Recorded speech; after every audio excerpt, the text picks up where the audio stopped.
cette semaine. Tentative de fraude bancaire à Rawdon qui a été déjouée grâce à un citoyen. Plus de 35 millions de dollars d'investissement pour améliorer l'accès aux services préhospitaliers d'urgence en région. Et le taux de chômage a augmenté au Canada, mais il a diminué au Québec.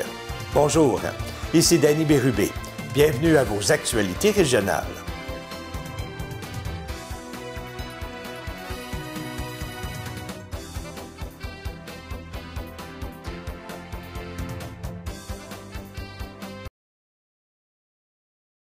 Bonjour à vous. J'espère que vous allez bien. Bienvenue à votre bulletin de la semaine du 9 juin 2025.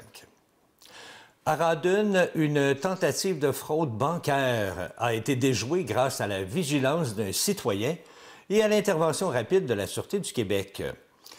L'histoire s'est passée le 4 juin en après-midi alors que deux hommes âgés de 18 et 19 ans, originaires de Montréal et de Mascouche, ont été interceptés alors qu'ils tentaient d'escroquer un octogénaire en se faisant passer pour des employés bancaires. La veille, la victime avait été contactée par un individu lui réclamant ses cartes bancaires et son NIP, ainsi qu'une somme d'argent. Alertés par le citoyen, les policiers ont rapidement localisé les suspects qui circulaient à bord d'une Hyundai Accent bronze. Les deux individus ont été arrêtés pour fraude et sont demeurés en détention. Ils ont comparu le lendemain au palais de justice de Joliette. Une carte bancaire a été récupérée et le véhicule des suspects a été remorqué. Une enquête est en cours pour déterminer s'ils sont liés à d'autres délits similaires. Le gouvernement du Québec investit 35,8 millions de dollars pour améliorer l'accès aux services préhospitaliers d'urgence en région. Cette somme permettra d'ajouter 35 000 heures de couverture ambulancière dès cette année, adaptée aux réalités locales et aux besoins observés. Une partie du financement servira à convertir certains horaires de faction en horaires à l'heure, facilitant ainsi l'accès aux soins d'urgence. De plus, le programme de premiers répondants voit son budget tripler, passant de 11 millions à 32,7 millions de dollars, afin de réduire les délais d'intervention dans les municipalités sans ce service.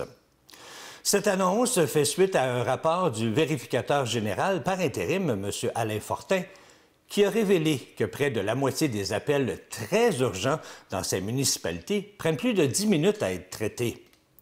En milieu rural, cette proportion grimpe à 59 %.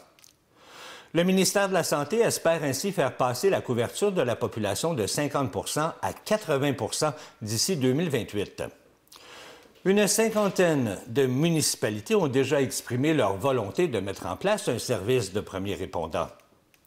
Et finalement, le gouvernement maintient son engagement d'installer 450 nouveaux défibrillateurs au cours de la prochaine année, renforçant ainsi la capacité d'intervention en cas d'urgence cardiaque.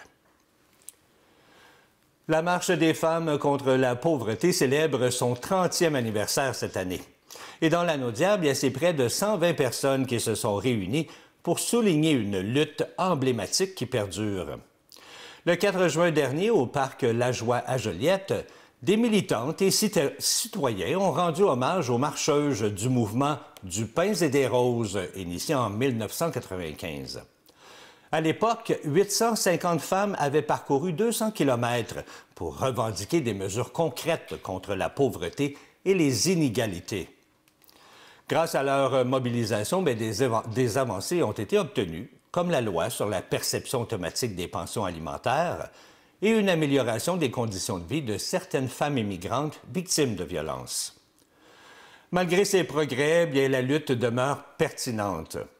La table de concertation des groupes de femmes de l'Anaudière dénonce la pauvreté comme une forme de violence systémique aggravée par la crise du logement. Cette réalité se reflète notamment dans les difficultés rencontrées par le pavillon pour elle à Joliette, qui a dû refuser 180 demandes d'hébergement d'urgence en raison du manque de ressources. 30 ans plus tard, les militantes continuent de se mobiliser pour un Québec plus juste et solidaire. Le taux de chômage a augmenté pour un troisième mois consécutif au Canada, atteignant 7 % malgré la création de 8 800 emplois. Statistique Canada souligne qu'il s'agit du taux le plus élevé depuis 2016, à l'exception des années marquées par la pandémie de COVID-19.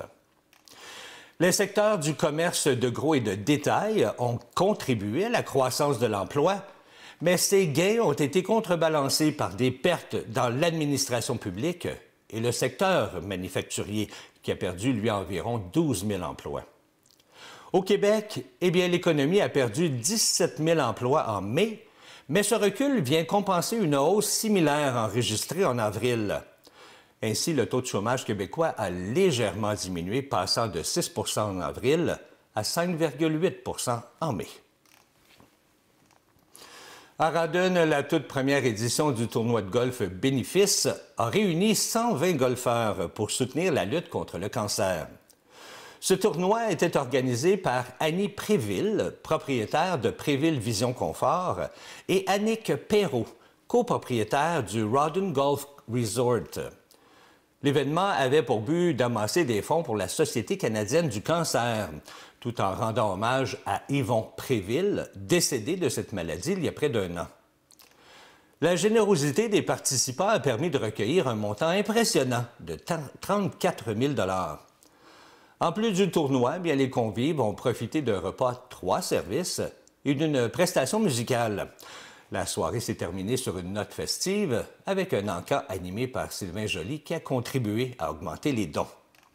Les organisatrices ont été profondément touchées par l'engouement et la solidarité exprimée lors de l'événement. Madame Annie Préville a même confié que de voir plus de 150 personnes répondre présentes, c'était extrêmement touchant.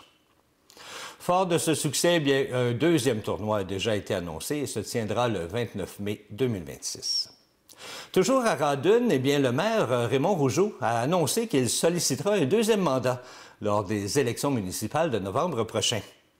Actif en politique municipale depuis 2002, bien, il se représentera aux côtés de tous les membres du conseil actuel qui ont également confirmé leur candidature. Parmi les priorités de son équipe, bien, on retrouve la lutte contre les îlots de chaleur, le développement du transport actif et la sécurisation de certaines intersections clés. En 2025, eh bien, la municipalité a investi 2,5 millions de $ pour contrer les effets du climat. Raymond Rougeau souhaite aussi mener à terme plusieurs projets, dont la mise en place d'un service de premier répondant dès janvier 2026, la construction d'une bibliothèque et d'une salle multifonctionnelle, ainsi que l'amélioration des infrastructures municipales. La préservation du patrimoine demeure également une préoccupation majeure. La MRC de Matawini déposera prochainement une liste des bâtiments d'intérêt patrimonial permettant à la municipalité de mieux encadrer le développement tout en préservant l'identité unique de Rawdon.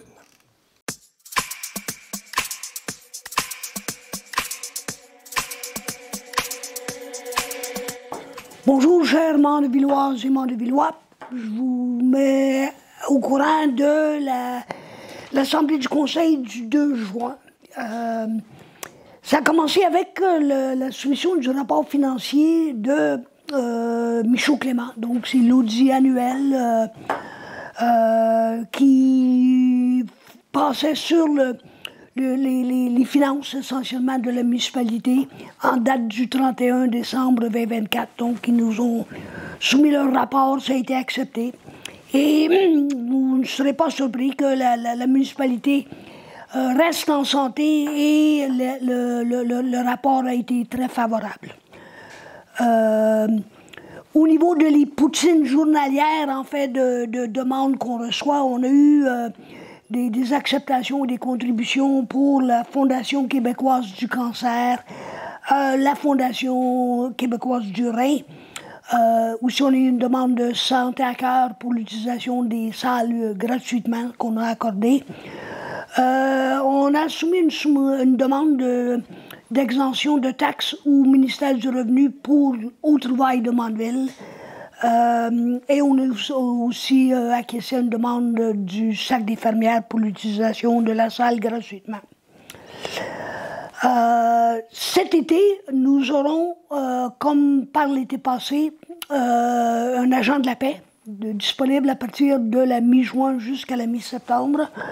Et donc, on a autorisé, on a reçu l'autorisation de fait de signer le contrat avec Sûreté SSPQ Inc. Pour la saison 2025. Donc, c'est les agents de la paix qui assurent l'encadrement du règlement pour les résidences de location à court terme, mais aussi pour le respect des règlements sur les nuisances.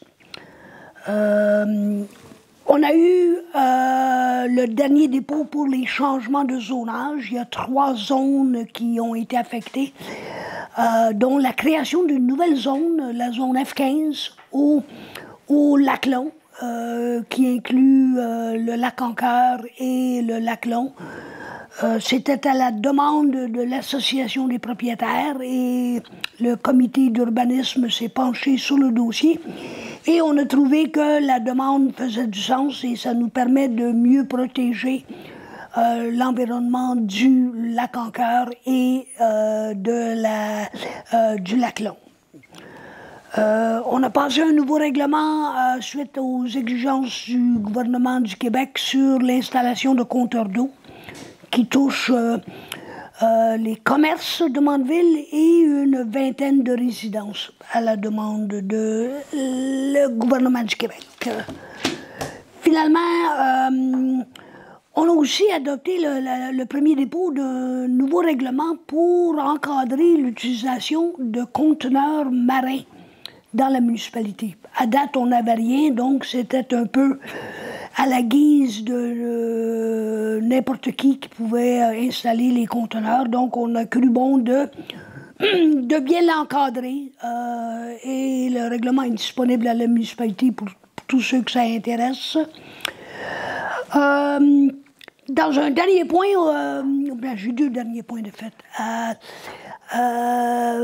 Le vendredi, le 13 juin, donc dans le vendredi qui s'en vient, n'oubliez pas, on a la soirée des toges à Mandeville. Ça regroupe 5 municipalités. On célèbre la graduation des secondaires 5 des municipalités avoisinantes. Et à date, l'église semble elle sera pleine. On avait de la place pour 400 personnes et puis on nous a demandé d'augmenter pour se rendre jusqu'à 500 personnes.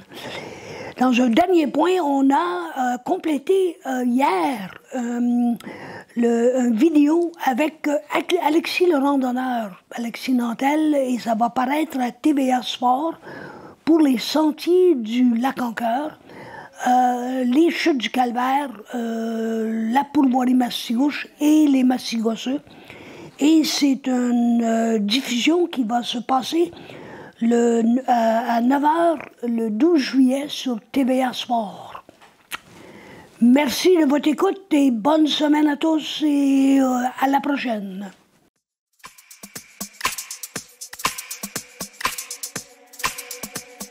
À Saint-Côme, un nouvel événement verra le jour le 20 septembre, en plein Festival des couleurs. La course des Petits Loups, organisée en partenariat avec la municipalité de Saint-Côme, la station touristique de Val-Saint-Côme et le centre de pédiatrie sociale en communauté de Lanaudière. Cette course vise à amasser des fonds pour les familles et les enfants vulnérables. Lors de la conférence de presse, la directrice du centre, Mme Marie-Suzy Riopel, a rappelé que l'organisme vient en aide aux familles en situation de vulnérabilité depuis plus de 12 ans. Il possède 3 points de service dans la MRC de Matawini, dans la MRC de Montcalm et de Joliette. L'événement proposera des parcours de course de 2, 5 et 10 km, combinant aussi asphalte et sentier. Les participants pourront aussi choisir un combo course et vélo. La journée se poursuivra avec des activités créatives, un rallye de montagne, du vélo de montagne et un spectacle d'artistes locaux. Sous la présidence d'honneur du maire Martin Bilodeau, de l'humoriste Daniel Savoie et de l'athlète Geneviève Asselin-Demers, l'événement espère mobiliser un grand nombre de participants. Le maire a d'ailleurs lancé un défi aux autres élus de la MRC de Matawini pour qu'ils prennent part à la course. À Saint-Charles-de-Borromée, les jardins Antoine-Lacombe s'apprêtent à vivre une transformation majeure. Le site horticole emblématique fermera temporairement ses portes afin de permettre l'aménagement d'un tout nouveau parcours nocturne illuminé, alliant nature, culture et technologie. Les travaux débuteront en juillet avec l'intégration d'une expérience lumineuse immersive conçue par XYZ Technologies. Parallèlement, des rénovations seront effectuées sur certaines structures et végétaux pour revitaliser l'espace. Ce projet s'inscrit dans la volonté de la Ville d'offrir un lieu apaisant et innovant à ses citoyens et visiteurs. Lors des consultations publiques, les jardins ont été désignés comme une source majeure de fierté locale et plusieurs citoyens ont exprimé le souhait d'y voir des illuminations urbaines pour prolonger les visites en soirée. L'inauguration du parcours lumineux est prévue pour le 19 septembre 2025 et d'ici là, certaines sections du jardin resteront accessibles jusqu'au 7 juillet, notamment pour permettre aux finissants de la région de profiter du décor naturel pour leurs photos de fin d'année. La Ville de Notre-Dame-des-Prairies a lancé les travaux de sa nouvelle patinoire réfrigérée couverte au parc Amable Chalut. Ce projet de 9,1 millions de dollars comprend aussi un bâtiment de service et l'agrandissement du stationnement. Grâce à des financements du gouvernement provincial et fédéral, ainsi qu'un soutien de la Caisse des Jardins, cette infrastructure offrira aux citoyens un espace sportif accessible toute l'année. En hiver, elle permettra la pratique du patin et du hockey, tandis qu'en été, elle servira pour les basketballs et d'autres activités protégées des intempéries. Les élus locaux ont souligné l'importance de cette installation pour la communauté. Et quant à la mairesse, Mme Suzanne Dauphin, elle a affirmé que cette patinoire viendra consolider un véritable pôle sportif et récréatif au cœur de la ville, favorisant les rencontres et le dynamisme communautaire tout au long de l'année. Son ouverture est prévue pour l'hiver 2026.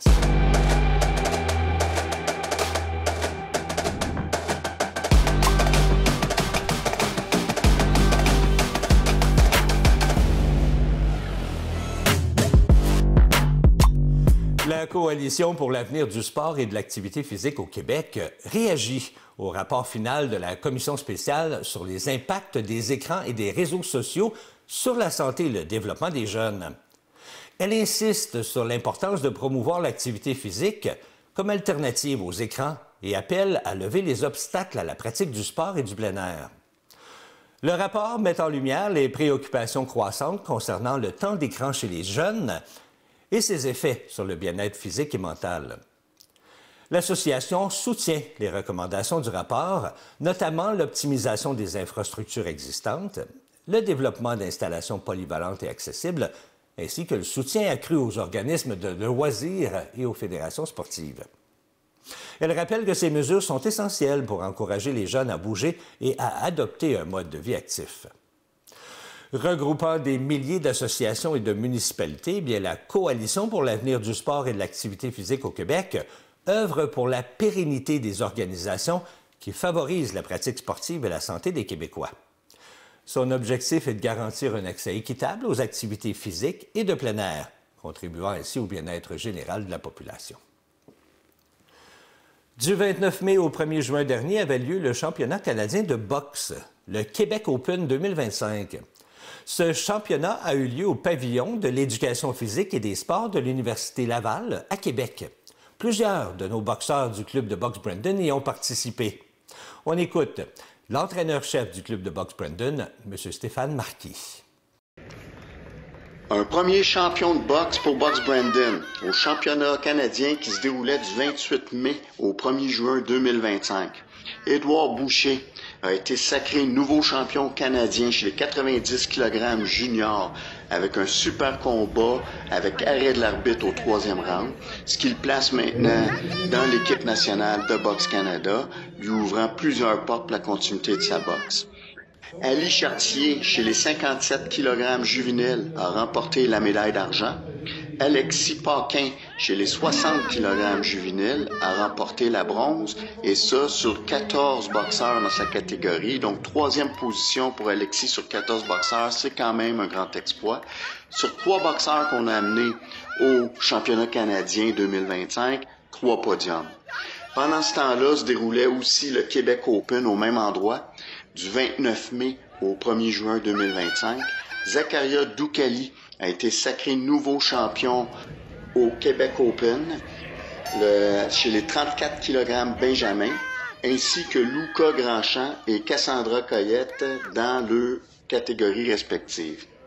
Elliott Bayette, la médaille d'argent, Loïc Lafortune, la bronze, les deux dans la même catégorie chez les 32 kg Benjamin. Bianca Tobar a remporté la médaille d'argent dans un combat rempli d'action et d'émotion. Félicitations pour Bianca Tobar chez les 70 kg femmes juvéniles. Félicitations à nos Funbox, Caleb Tessier, Marianne Denigé-Dion, Doriane Tremblay, qui ont participé dans le volet Funbox du tournoi, avec des combats exemplaires, des performances exemplaires de leur part. Alors, une grosse félicitation pour ces boxeurs. Et aussi, j'aimerais prendre un petit moment pour remercier mes entraîneurs qui m'assistent à tous les championnats, tous les combats, tous les galas qu'on fait, Michel Bastarache et Patrick Dagneau. Vous êtes toutes les deux indispensables pour moi au Club de boxe Brandon. Merci beaucoup. Voilà, c'est ce qui complète vos actualités régionales. Si vous avez été témoin d'une nouvelle, alors faites-nous le savoir en nous écrivant ici à CTB TV. C'était Danny Bérubé pour vos actualités régionales. Je vous souhaite une agréable fin de journée.